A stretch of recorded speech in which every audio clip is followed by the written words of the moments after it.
ഈശോ മിശിഹായ്ക്ക് സ്തുതിയായിരിക്കട്ടെ. പ്രിയമുള്ളവരെ, വചനം പഠിക്കാൻ ആഗ്രഹിക്കുന്ന എല്ലാവരെയും ഈ ക്ലാസ്സിലേക്ക് സ്വാഗതം ചെയ്യുന്നു. എല്ലാ ദിവസവും ഓരോ വചനം പഠിക്കുകയും ആഴ്ച അവസാനം എല്ലാ വചനങ്ങളും ഒന്നുകൂടി ആവർത്തിച്ച് പറയുകയും അങ്ങനെ ഓർമ്മിക്കാൻ സാധിക്കുകയും ചെയ്യുന്ന രീതിയിലാണ് ഈ ക്ലാസ് ക്രമീകരിച്ചിരിക്കുന്നത്. ഇന്നത്തെ വചനം കൂടിയാകുമ്പോൾ 36 വചനങ്ങൾ നമ്മൾ പഠിച്ചു കഴിയും. ഇന്ന് നമ്മൾ ചെയ്യുന്നത് ആദ്യം ഇന്നത്തെ വചനം പഠിക്കും. അതിനുശേഷം ഈ ആഴ്ച പഠിച്ച എല്ലാ വചനങ്ങളും ഒന്നുകൂടി ആവർത്തിക്കും. പിന്നീട് ബാക്കി ആദ്യം മുതൽ പഠിച്ച എല്ലാ വചനങ്ങളും നമ്മൾ ടെസ്റ്റ് ചെയ്ത് നോക്കുന്ന രീതിയിലാണ് ഇന്നത്തെ ക്ലാസ് ക്രമീകരിച്ചിരിക്കുന്നത്. ആദ്യം നമുക്ക് ഇന്നത്തെ വചനം നോക്കാം. ഏശയ്യ 65:24. വിളിക്കും മുമ്പേ ഞാൻ അവർക്ക് ഉത്തരം വരളും, പ്രാർത്ഥിച്ച് തീരും മുമ്പേ ഞാനത് കേൾക്കും. നമുക്കിത് 3 പ്രാവശ്യം ഏറ്റു പറയാം. ഏശയ്യ 65:24. വിളിക്കും മുമ്പേ ഞാൻ അവർക്ക് ഉത്തരം വരളും, പ്രാർത്ഥിച്ച് തീരും മുമ്പേ ഞാനത് കേൾക്കും. ഏശയ്യ 65:24. വിളിക്കും മുമ്പേ ഞാൻ അവർക്ക് ഉത്തരം വരളും, പ്രാർത്ഥിച്ച് തീരും മുമ്പേ ഞാനത് കേൾക്കും. ഏശയ്യ 65:24.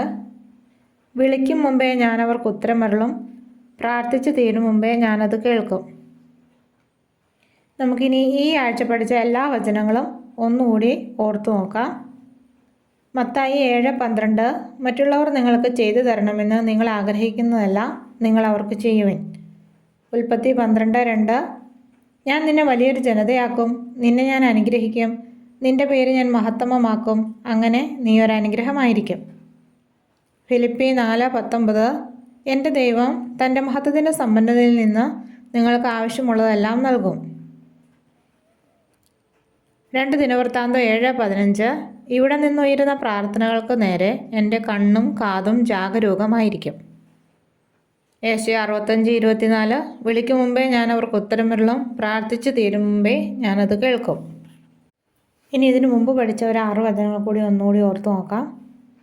പുറപ്പാട് 33:14. കർത്താവ് പറഞ്ഞു, ഞാൻ നിന്നോടുകൂടെ വരികയും നിനക്ക് ആശ്വാസം നൽകുകയും ചെയ്യും. സുഭാഷിതങ്ങൾ 1:8.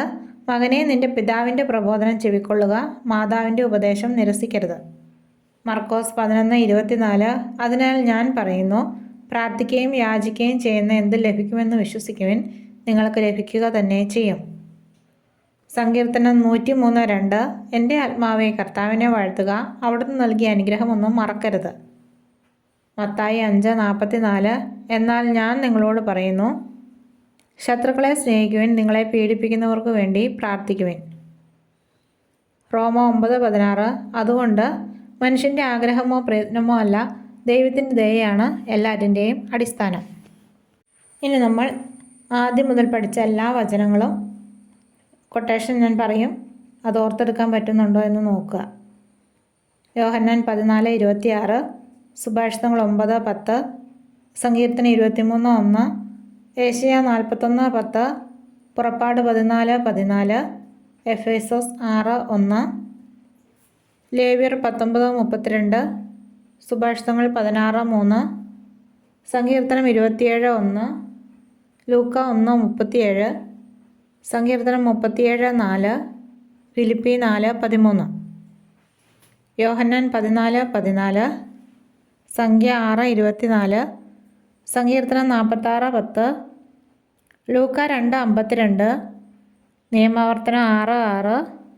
മത്തായി 6:8. 2 തിമോത്തിയോസ് 2:3. സങ്കീർത്തനം 55:22. ഏശയ്യ 54:13. യോഹന്നാൻ 14:1. ഹെബ്രായർ 4:12. അപ്പോസ്തല പ്രവർത്തനങ്ങൾ 1:8. പ്രിയമുള്ളവരെ, വചനങ്ങൾ പഠിക്കുമ്പോൾ ഒരു കാര്യം ശ്രദ്ധിക്കുക. ഒരു പ്രാവശ്യം നമ്മൾ വചനം വായിച്ചു എന്നതുകൊണ്ട് ആരും ഇത് കാണാതെ പഠിക്കുന്നില്ല. അതുകൊണ്ടാണ് എല്ലാ ദിവസവും വചനങ്ങൾ ആവർത്തിച്ച് പറയുന്നത്. പല പ്രാവശ്യം നമ്മൾ പകൽ സമയങ്ങളിൽ ഇത് പറഞ്ഞു നോക്കണം. അതുപോലെ നാം പഠിക്കുന്ന വചനം നമ്മളോട് ദൈവം പറയുന്നതായിട്ട് വിശ്വസിച്ച് അത് ഏറ്റെടുക്കണം. അപ്പോൾ നമ്മളിങ്ങനെ പല പ്രാവശ്യം പറഞ്ഞ് ധ്യാനിക്കുമ്പോൾ നമ്മുടെ വിശ്വാസവും വർദ്ധിക്കും, പറയുന്ന വചനം നമ്മളുടെ ഉള്ളിൽ സംഭവിക്കുകയും ചെയ്യും. കുഞ്ഞു മക്കൾക്കൊക്കെ വചനം പഠിക്കാൻ ഇഷ്ടമായിരിക്കും അല്ലേ? പക്ഷേ ഒരു ടീനേജ് പ്രായത്തിലുള്ളവർക്കൊക്കെ നല്ല മടിയുണ്ടാവും. അപ്പോൾ അവരെ കൊണ്ട് ഒരു കാര്യം ചെയ്യിക്കുക, എല്ലാ ദിവസവും ഈ വചനം ഒന്ന് ബുക്കിൽ എഴുതിപ്പിക്കുക. അതിനുശേഷം എല്ലാ ദിവസവും ഒരു പ്രാവശ്യം ഒന്ന് എല്ലാ വചനവും ഒന്ന് വായിപ്പിക്കുക. അങ്ങനെ കുറേ ദിവസം കഴിയുമ്പോൾ പതിയെ പതിയെ അത് അവരുടെ മനസ്സിൽ പതിഞ്ഞോളും. ഈ വചനം പഠിക്കുന്നതിൻ്റെ പ്രാധാന്യം ഇപ്പോഴൊന്നും കുട്ടികൾക്ക് മനസ്സിലാവത്തില്ല. പക്ഷേ നമ്മൾ ഈ വചനം വിതച്ചിട്ടിരുന്നാൽ കുട്ടികൾ വളർന്ന് ജീവിതത്തിൻ്റെ റിയാലിറ്റിയിലേക്ക് കടന്നു വരുമ്പോൾ, അല്ലെങ്കിൽ മാതാപിതാക്കളുടെ കരുതൽ അടുത്തില്ലാതെ ഒറ്റപ്പെടുന്ന ഒരവസ്ഥ വരുമ്പോൾ ഈ വചനം അവരെ സഹായിക്കും. ഇനി 36 വചനങ്ങളും എല്ലാവരും ബുക്കിലേക്ക് എഴുതിയിട്ടുണ്ടോ എന്ന് ഉറപ്പ് വരുത്തുക. എഴുതാത്തവർ എഴുതുക.